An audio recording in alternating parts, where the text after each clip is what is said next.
Hello student केम छो मजामा Sairam. Last time આપણે નળના સમીકરણની અંદર એની તારવણી જોઈ અને કેટલાક સમીકરણ પણ જોયા કે જેના આધારે એનું નળના સમીકરણ બનાવવાનું હતું। લાસ્ટ ટાઈમ મેં તમને એક સમીકરણ આપેલું હતું, એલ્યુમિનિયમ અર્ધકોષ અને કોપર અર્ધકોષને જોડી બનતા સંપૂર્ણ કોષ માટે નળના સમીકરણ। તો એ નળના સમીકરણ શું થશે, તો એના માટે પ્રક્રિયા ખાસ આવડવી જોઈએ। જેમ કે અહીં Al માંથી Al+3 અને કોપર +2 માંથી કોપર બને છે, એનો મતલબ એલ્યુમિનિયમ અને કોપર +2 એ પ્રક્રિયક થશે। તો હવે અર્ધ પ્રક્રિયા સમીકરણ લખ્યા વિના ડાયરેક્ટ એલ્યુમિનિયમ ઓક્સિડેશન પામે, કોપર +2 રિડક્શન પામે અને આપશે Al+3 પ્લસ કોપર। પણ તમે અહીં જોઈ શકો કે ઓક્સિડેશન અંક સમાન નથી, અહીં 3 નો વધારો છે, 2 નો ઘટાડો છે। તો આપણે રેડોક્સ પ્રક્રિયામાં શું કરતા હતા, તો કે 2 વાળાને 3 વડે ગુણતા હતા, 3 વાળાને 2 વડે, એટલે ઓક્સિડેશન અંક કેવો થઈ ગયો, સમાન। તો આના પરથી નળના સમીકરણ E સેલ બરાબર E not cell -0.059/n log નિપજોની સાંદ્રતાની યોગ્ય ઘાત છેદમાં પ્રક્રિયક। અને નિપજમાં Al+3 ની સાંદ્રતાનો વર્ગ આવશે, જ્યારે કોપર છે એ સાંદ્રતા અચળ રહેશે કારણ કે એ ધાતુ છે, છેદમાં પ્રક્રિયકમાં આયન તરીકે છે કોપર +2 ની 3 ઘાત। જો અહીં તમે 2 ઘાત અને 3 ઘાત કરતા ભૂલી ગયા તો તમારો દાખલો ખોટો પડે, કારણ કે સક્રિય જથ્થાના નિયમ મુજબ લોગ આ QC છે, QC એટલે પ્રક્રિયાનું ભાગફળ, જે નિપજોની સાંદ્રતાની યોગ્ય ઘાત છેદમાં પ્રક્રિયકોની સાંદ્રતાની યોગ્ય ઘાત દર્શાવે છે। જો કે મેં હોમવર્કમાં આપ્યું હતું તો ઘણા બધા સ્ટુડન્ટે એનો સાચો જવાબ મને વોટ્સઅપ કર્યો, તો બધાને કોંગ્રેચ્યુલેશન। હવે આગળ એના જેવા બીજા સમીકરણની પ્રેક્ટિસ કરીએ। ચાલો નેક્સ્ટ સમીકરણ, નિકલ અને સિલ્વર અર્ધકોષને જોડતા બનતા સંપૂર્ણ કોષ માટે નળના સમીકરણ। તો અહીં નિકલનું નિકલ +2 માં ઓક્સિડેશન, Ag+1 નું Ag માં રિડક્શન થાય છે। તો અહીં પ્રક્રિયા સમીકરણ નિકલ વત્તા Ag+1 gives નિકલ +2 Ag, 2 નો વધારો 2 નો ઘટાડો। તો નળના સમીકરણ E સેલ બરાબર E not cell -0.059/n log nickel +2 ની સાંદ્રતા છેદમાં Ag+1 ની સાંદ્રતાનો વર્ગ।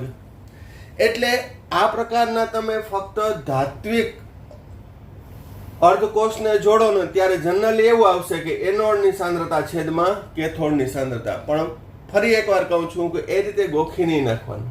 જેમ કે આપણે બીજું સમીકરણ લઈએ,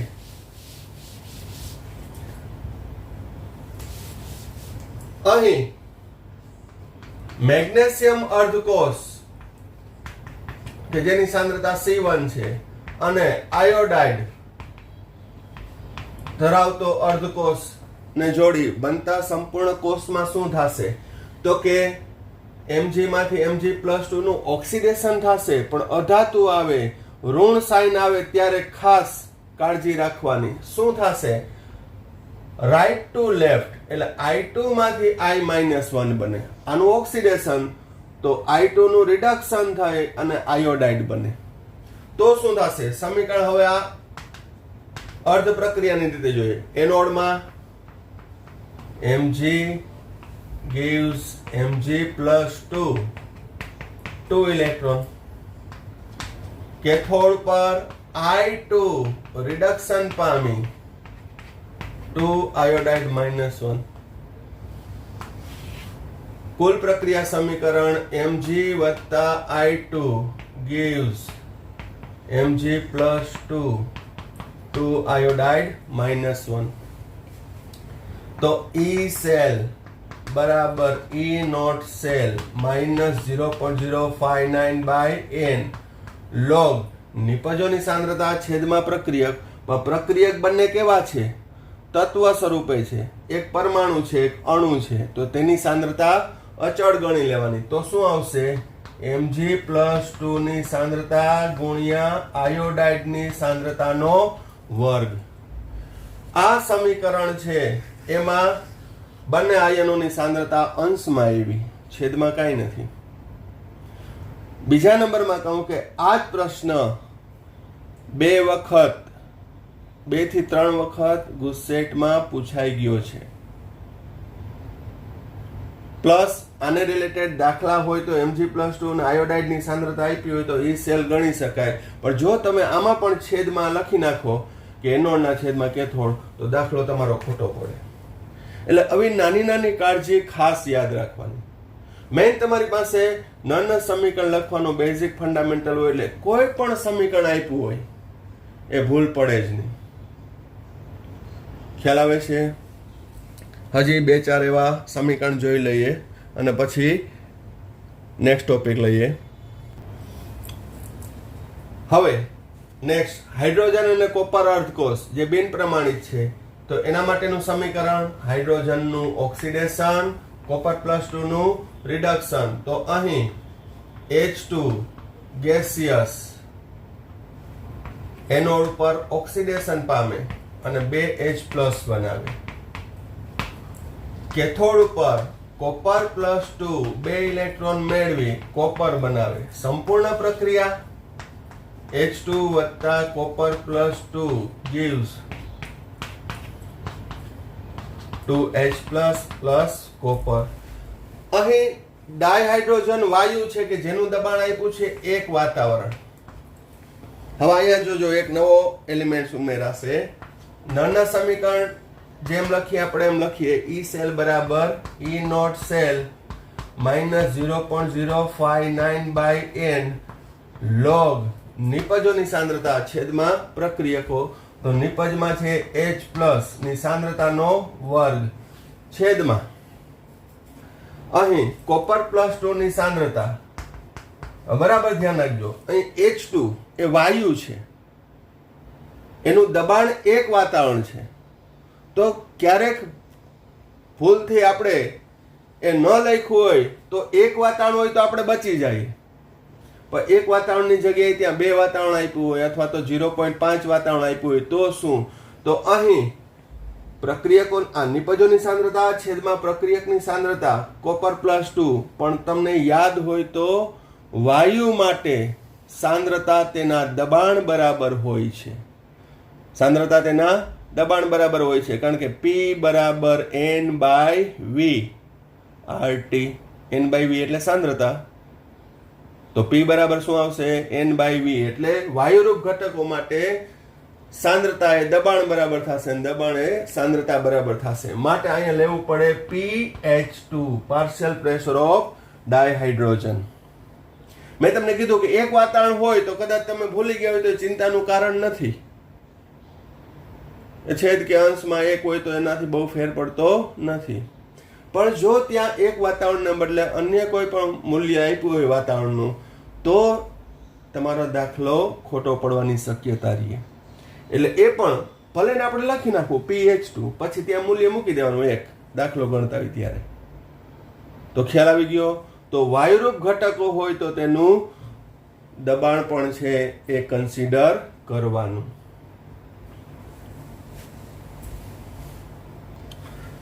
હવે નાના સમીકરણની પ્રેક્ટિસમાં તમને 2 સમીકરણ આપું છું. આ બંને સમીકરણના જવાબ છે એ મને વોટ્સઅપ કરવાના છે. પ્રક્રિયા સમીકરણ એને સંતુલિત કરવાનું અને ત્યારબાદ નળના સમીકરણ દર્શાવો. Okay, good.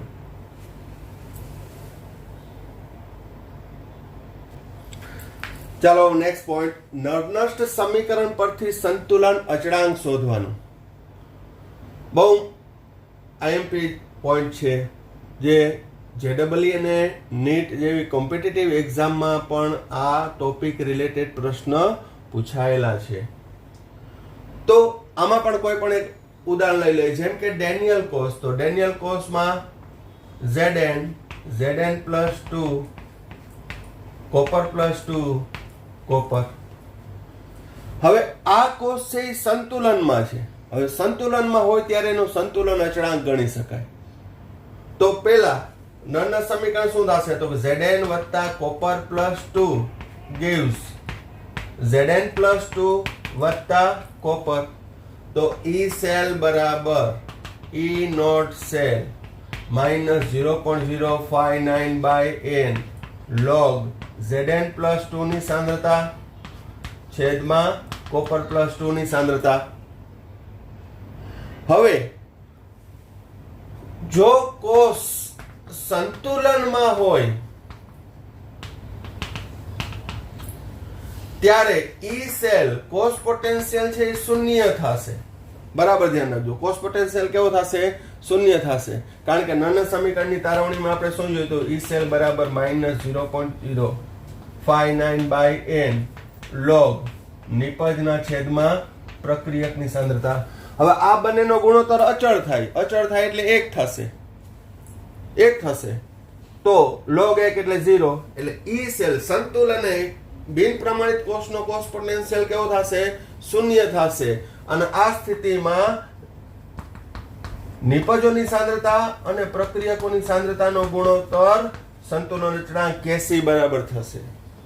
યાદ કરો, આ આપણે સૂત્ર લખ્યું હતું એ QC ઉપરથી લખ્યું હતું. QC એટલે પ્રક્રિયાનું ભાગફળ. પરંતુ સંતુલન સમયે QC બરાબર શું થાય? Kc થાય. તો QC બરાબર નિપજોની સાંદ્રતા અને પ્રક્રિયકોની સાંદ્રતાનો ગુણોત્તર એટલે કે QC, પણ સંતુલને QC બરાબર Kc હોવાથી આ ગુણોત્તર કેવો થશે? Kc જેટલો. આથી આનું મૂલ્ય હું શૂન્ય મૂકી દઉં, 0. E નોટ સેલ શૂન્ય થશે નહીં, કારણ કે E નોટ સેલ તો કેવો છે? પ્રમાણિત કોષ પોટેન્શિયલ છે, જે વિદ્યુત ધ્રુવના પ્રકાર ઉપર આધાર રાખે છે અને પ્રમાણિત સ્થિતિમાં છે, એટલે એનું મૂલ્ય શૂન્ય થશે નહીં.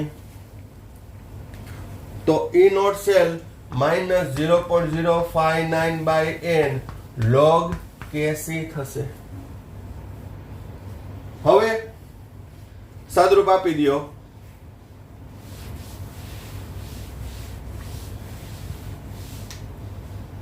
E નોટ સેલ ને સૂત્રનો કરતા બનાવું.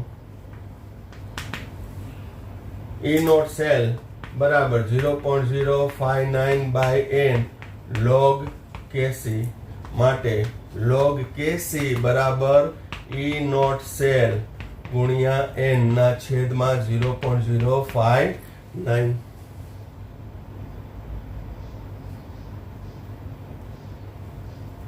તો અહીં તમને પ્રમાણિત કોષ પોટેન્શિયલ આગળના લેક્ચરમાં છે એ કઈ રીતે શોધવું એ આવડી ગયું. n એટલે વિનિમય પામતા ઇલેક્ટ્રોનની સંખ્યા અથવા ઓક્સિડેશન આંકમાં થતો ફેરફાર. 0.059 મૂલ્ય અચળ છે. તો આ રીતે છે એ મૂલ્ય મૂકી અને log Kc ઉપરથી Kc ને સૂત્રનો કરતા બનાવી એન્ટીલોગ શોધી લ્યો. અહીં Kc બરાબર એન્ટીલોગ એટલે 10⁻10 કેટલું? E નોટ સેલ ગુણ્યા n છેદમાં 0.059. તો આ MCQ માં પણ કામ આવશે, આ દાખલામાં કામ આવે. તમારે જ્યારે બોર્ડમાં એક પૂછાય આ દાખલો તો તમારે થિયરી સાથે એમાં દરેક પોઈન્ટ આઉટ કરવા પડે કે સંતુલન સમયે ઈ સેલ શૂન્ય બનશે અને નિપજ પ્રક્રિયકની સાંદ્રતાનો ગુણોત્તર Kc જેટલો થશે. પણ જો કોમ્પિટિટિવ એક્ઝામમાં પૂછ્યું હોય તો આ રીતે તમે ગણી શકો. એવા MCQ પણ આપણે આ ટોપિક પૂરા થાય પછી એ કરાવીશ દાખલાના રૂપે. તો આ સંતુલન અચળાંક શોધવાનું સૂત્ર. ક્લિયર? ઓકે, ચાલો નેક્સ્ટ અગત્યનો પોઈન્ટ, સાંદ્રતા કોષ, કોન્સન્ટ્રેટ સેલ, જે આપણી ટેક્સ્ટબુકમાં નથી પણ ખૂબ જ ઉપયોગી છે અને એને રિલેટેડ પણ છે. એ દાખલાઓ MCQ છે એ પૂછાય છે. તો सांद्रता कोष केने कहेवाय तो के जे कोषना विद्युत ध्रुवो समान होय, विद्युत विभाजीय द्रावण पण समान होय, परंतु विद्युत विभाजीय द्रावणनी सांद्रता केवी होय, जुदी जुदी होय, तो तेवा कोषने शुं कहेवामां आवे छे? सांद्रता कोष कहे छे। तो सांद्रता कोष एटले जे कोषना विद्युत ध्रुवो समान, विद्युत विभाजीय द्रावण पण समान, परंतु विद्युत विभाजीय द्रावणनी सांद्रता जुदी जुदी होय, तो तेवा कोषने सांद्रता कोष कहे। હવે એક ઉદાહરણ આપણે ઝડપથી લઈ લઈએ એટલે વધુ ક્લિયર બને। દાખલા તરીકે Zn પ્લસ 2 1 મોલર ક્ષાર ધાતુ, Zn પ્લસ 2 2 મોલર Zn। તો વિદ્યુત ધ્રુવો સમાન, વિદ્યુત વિભાજીય દ્રાવણ પણ સમાન છે, પણ તેની સાંદ્રતા जुदी जुदी है। तो आवा कोष ने केवो कहेवाय छे? सांद्रता कोष। सांद्रता कोष नी अंदर छे बधुं समान होय तो रेडॉक्स प्रक्रिया केम थाय, केनु ऑक्सिडेशन थाय, केनु रिडक्शन थाय? तो अहीं एनोड तरीके वर्तता द्रावण जे मंद राखवामां आवे छे अने कैथोड तरीके वर्तता द्रावण छे ने सांद्र राखवामां आवे छे। तो मंद द्रावण छे ए एनोड बनशे, सांद्र द्रावण छे ए कैथोड बनशे। એટલે કે અહીં મંદ દ્રાવણમાં Zn માંથી Zn+2 માં ઓક્સિડેશન થશે, જ્યારે સાંદ્ર દ્રાવણમાં Copper+2 માંથી Zn+2 માંથી Zn બનશે એટલે એની સાંદ્રતા ઘટશે। તો હવે Zn એનોડમાંથી Zn+2 1 મોલર सांद्रता वत्ता 2 इलेक्ट्रॉन, कैथोड पर Zn+2 2 मोलर सांद्रता वाळुं छे, 2 इलेक्ट्रॉन मेळवी Zn सॉलिड बने। कुल प्रक्रियानी अंदर जोईए तो Zn+2 2 मोलर वाळुं एमांथी Zn+2 1 मोलर, એટલે કે सांद्र थी મંદ તરફ આયનો ગતિ કરે છે, જે રેડોક્સ પ્રક્રિયાના ફળ સ્વરૂપે હોય છે। અને રેડોક્સ પ્રક્રિયાના ફળ સ્વરૂપે હોય પરિણામે ગેલ્વેનોમીટરમાંથી વિદ્યુતનું વહન દર્શાવશે। ફરીથી અહીં શું થશે? મંદ દ્રાવણ એનોડ તરીકે લેવામાં આવે છે, સાંદ્ર દ્રાવણ કેથોડ તરીકે લેવામાં આવે છે। મંદ દ્રાવણમાં ઓક્સિડેશન થાય, ઓક્સિડેશન થાય એટલે શું થશે? Zn માંથી Zn+2 બન્યા એટલે ધીમે ધીમે ધીમે ધીમે એની સાંદ્રતા વધતી જશે।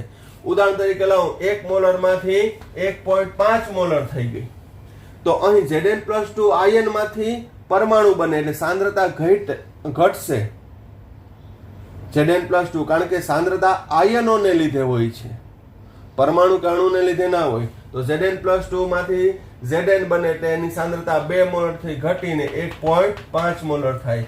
હવે બંનેની સાંદ્રતા સમાન થાય એટલે કોષ પ્રક્રિયા અટકી પડે, એટલે કોષ પ્રક્રિયા કેવી થશે? અટકી પડશે।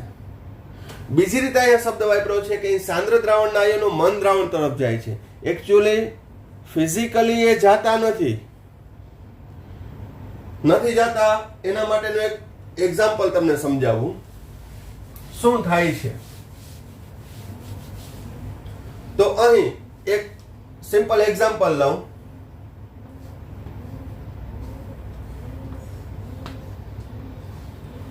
બંને બાજુ મેં કન્ટેનર રાખ્યા છે, આ બાજુ મેં 10 મેંગો રાખ્યા, આ બાજુ 15 મેંગો છે। નીચે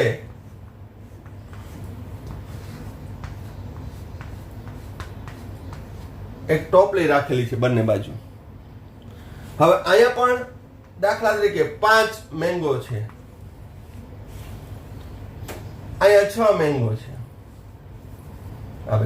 હવે આમાંથી એક મેંગો ઉપાડીને અહીંયા રાખું છું, અહીંયા કેટલા હતા? 6 મેંગો। 10 મેંગો માંથી એક ઉપાડીને હું આમાં રાખું છું, તો અહીંયા કેટલા થયા? 6। નીચેની ટોપલીમાંથી એક મેંગો ઉપાડીને ઉપર રાખું છું, તો અહીંયા કેટલા થયા? 5। ફરી પાછું એક ઉપાડીને અહીંયા રાખું છું, અહીંયા કેટલા થયા 7. અહીંયાથી ઉપાડીને ફરી પાછું ઉપર રાખું છું. અહીંયા કેટલા થયા 4. તો જોનારને એવું લાગશે કે અહીંયા મેંગો ઓછા થતા જાય છે, અહીંયા વધતા જાય છે. તો એનો મતલબ આ બાજુથી મેંગો આ બાજુ આવતા હશે. સાંદ્રથી મંદ દ્રાવણ તરફ આયનો ગતિ કરતા હોય એવું લાગે, પણ વાસ્તવમાં શું છે એ જોવો. હવે તમારે કોષ પ્રક્રિયા જોવાની છે, આ એક્ઝામ્પલની. અહીંયા શું થશે? ડાબી બાજુ Zn પરમાણુ છે એમાંથી આયન બની અને એમાં દાખલ થાય છે, એટલે Zn+2 આયનો વધે એટલે સાંદ્રતા વધશે. અહીંયા Zn+2 આયનમાંથી પરમાણુ બને એટલે આયનમાંથી પરમાણુ બને એટલે સાંદ્રતા ઘટશે, એટલે અહીંયા સાંદ્રતા વધતી જાય છે, અહીંયા ઘટતી જાય છે. એનો મતલબ કે Zn+2 સાંદ્રથી મંદ દ્રાવણ તરફ ગતિ કરતા હોવા જોઈએ. પણ ફરી એકવાર કહી દઉં, ફિઝિકલી ગતિ કરતા નથી. આ બંને વચ્ચે કનેક્શન છે જ નહીં. પણ અહીં ઓક્સિડેશન અને રિડક્શન પ્રક્રિયાના આધારે સાંદ્રતામાં ફેરફાર થાય છે, અને બંનેની સાંદ્રતા સમાન થાય એટલે સંતુલન સ્થપાય. તો આ પ્રકારના કોષનો કોષ પોટેન્શિયલ શોધવો હોય તો કઈ રીતે શોધી શકાય? ચાલો, પ્રક્રિયા તો સમજાણી. તો કે આનો કોષ પોટેન્શિયલ પણ નર્નસ સમીકરણની મદદથી શોધી શકાય છે. કઈ રીતે? તો જોવો, અહીં કોષ પ્રક્રિયા Zn+2. હવે વ્યાપક લાવું છું. C1 સાંદ્રતા Zn+2, C2 સાંદ્રતા Zn. એનોડની સાંદ્રતા એ મંદ હશે, કેથોડની વધુ હશે, એટલે C2 always greater than C1. તો અહીં હવે એનોડની પ્રક્રિયા લખું તો Zn+2, C1 સાંદ્રતા 2 ઇલેક્ટ્રોન. કેથોડ Zn+2 કે જે C2 સાંદ્રતા ધરાવે છે, 2 ઇલેક્ટ્રોન મેળવી Zn બને. સંપૂર્ણ પ્રક્રિયા Zn વત્તા Zn+2 C2 Zn+2 C1. સાંદ્રથી મંદ, કેથોડથી એનોડ. તો નળનું સમીકરણ E સેલ બરાબર E not cell minus 0.059/n log નિપજના છેદમાં પ્રક્રિયકની સાંદ્રતા. તો નિપજની સાંદ્રતા એટલે C1, પ્રક્રિયકની સાંદ્રતા એટલે C2. તો C1/C2. હવે અહીં બંને વિદ્યુત ધ્રુવો સમાન છે એટલે E નોટ સેલ શૂન્ય બનશે. E નોટ કેવો બનશે? શૂન્ય. કારણ કે કેથોડ માઇનસ એનોડ, બંનેના પોટેન્શિયલના મૂલ્ય તો સમાન જ છે. હવે હું આમ ગણું, E નોટ સેલ એનો રિડક્શન પોટેન્શિયલ ઝિંકનો કેટલો હતો? -0.76 ઓછા એનોડનો રિડક્શન પોટેન્શિયલ -0.76. કરી લો હિસાબ, -0.76 માઇનસ માઇનસ પ્લસ. આટલા સ્ટેપ કરવાની જરૂર છે જ નહીં, કારણ કે બંને વિદ્યુત ધ્રુવો સમાન છે. તો એના પ્રમાણિત કોષ પોટેન્શિયલ E નોટ સેલ હંમેશા 0 જ થશે. તો હવે E નોટ સેલ 0 મૂકી દઉં તો શું આવશે? E સેલ બરાબર -0.059/n log C1/C2. અહીં કોષ પોટેન્શિયલનું મૂલ્ય ફક્ત દ્રાવણોની સાંદ્રતા ઉપર જ આધાર રાખે છે, માટે તેને સાંદ્રતા કોષ કહેવામાં આવે છે. કારણ કે પ્રમાણિત કોષ પોટેન્શિયલ E નોટ સેલનું મૂલ્ય તો કેવું થઈ ગયું છે? શૂન્ય. તો આ ખાસ ધ્યાન રાખજો. અને આ કોષમાં E સેલ ક્યારે શૂન્ય બને? તો કે બંનેની સાંદ્રતા સમાન થાય. મેં હમણાં ઉદાહરણ આપ્યું હતું 1.5 તો 1.5 ના છેદમાં 1.5 એટલે log 1. log 1 એટલે 0 પદ એટલે E સેલ પણ કેવો થશે? 0. તો હવે બરાબર ધ્યાન રાખજો, સાંદ્રતા કોષમાં E નોટ સેલ તો શૂન્ય જ હોય. E નોટ સેલ શૂન્ય હોય. હવે E સેલ શૂન્ય ક્યારે થાય? તો કે જ્યારે બંને દ્રાવણોની સાંદ્રતા સમાન થાય ત્યારે. ખ્યાલ આવે છે? જ્યારે સંતુલન અચળાંકમાં વાત કરું તો ત્યાં ઈ સેલ શૂન્ય હતો, કારણ કે સંતુલન એ ઈ સેલ કેવો થશે? શૂન્ય. જ્યારે સાંદ્રતા કોષમાં ઈ સેલ શૂન્ય ક્યારે થાય? તો કે બંનેની સાંદ્રતા સમાન હોય ત્યારે. ક્લિયર? હજી આપણે બે એક્ઝામ્પલ સાંદ્રતા કોષના લઈ લઈએ. હવે બે અર્ધકોષ આપ્યા છે જુદી જુદી સાંદ્રતા વાળા. આ 0.02 મોલર છે, આ 0.005 મોલર. બંને વિદ્યુત ધ્રુવ સમાન છે, વિદ્યુત વિભાજ્ય સમાન, પણ દ્રાવણોની સાંદ્રતા જુદી જુદી. તો આ બંને કોષને જોડી એમાં કોણ એનોડ બનશે, કોણ કેથોડ બનશે? તો કે જેની સાંદ્રતા ઓછી એ એનોડ, જેની સાંદ્રતા વધુ તે કેથોડ. તો આ એનોડ થશે, આ કેથોડ. તો સાંકેતિક નિરૂપણ કોપર +2 0.005 મોલર, કોપર +2 0.02 મોલર. એનોડમાં ઓક્સિડેશન, કેથોડમાં રિડક્શન, જે રેડોક્સ પ્રક્રિયાના ભાગ સ્વરૂપે હોય છે. એટલે અહીં ઓક્સિડેશન થવાથી સાંદ્રતા વધશે, અહીં રિડક્શન થવાથી સાંદ્રતા ઘટશે. તો copper +2 0.005 molar 2 electron, cathode copper +2 0.02 molar. સંપૂર્ણ પ્રક્રિયામાં કોપર +2 0.02 મોલર થી કોપર +2 0.005 મોલર, એટલે C2 થી C1. આ C1 છે, આ C2 છે. તો નળના સમીકરણ શું લખી શકશું આપણે? નળના સમીકરણ તો કે E સેલ બરાબર -0.059/n log C1/C2, C1/C2, કારણ કે E નોટ સેલ તો આમાં કેવો થઈ જશે? શૂન્ય. ખ્યાલ આવે છે? તો સાંદ્રતા કોષ માટે આ રીતનું લખવાનું કે અહીંયા C1 એટલે કઈ આવશે? 0.005, C2 0.02. મૂલ્ય મૂકી દો, n બરાબર 2. તો છેલ્લો પોઈન્ટ કે અહીં સાંદ્રતા કોષનો કોષ પોટેન્શિયલનું મૂલ્ય હંમેશા ઓછું આવશે, કારણ કે ફક્ત સાંદ્રતા ઉપર જ આધાર રાખે છે. સાંદ્રતામાં ફેરફાર થવાથી કોષ પોટેન્શિયલ મળે છે. અહીં પ્રમાણિત વિદ્યુત ધ્રુવનો E નોટ સેલ એ તો કેવો થઈ જશે? શૂન્ય થાય. એટલે જે તે મૂલ્ય મળશે એ કેના ઉપર આધાર રાખે છે? સાંદ્રતા ઉપર. અને કોષમાં બંનેની સાંદ્રતા સમાન થાય એટલે E સેલ કેવો બને છે? શૂન્ય બને છે. તો સાંદ્રતા કોષને રિલેટેડ આગળ હજી મુદ્દા વધુ આપણે ચર્ચા કરશું, એક્ઝામ્પલ લેશું. આ ટોપિકમાં અહીંયા સુધી રાખીએ છીએ. તો નળના સમીકરણ અને એની ઉપયોગિતાના આધારે છે એ સાંદ્રતા કોષનો અભ્યાસ કર્યો, જેમાં પણ હજી આપણે વધુ એક્ઝામ્પલ લેશું. આ વિડીયોમાં આપણે અહીંયા સુધી રાખીએ છીએ. Thank you. સાંઈરામ.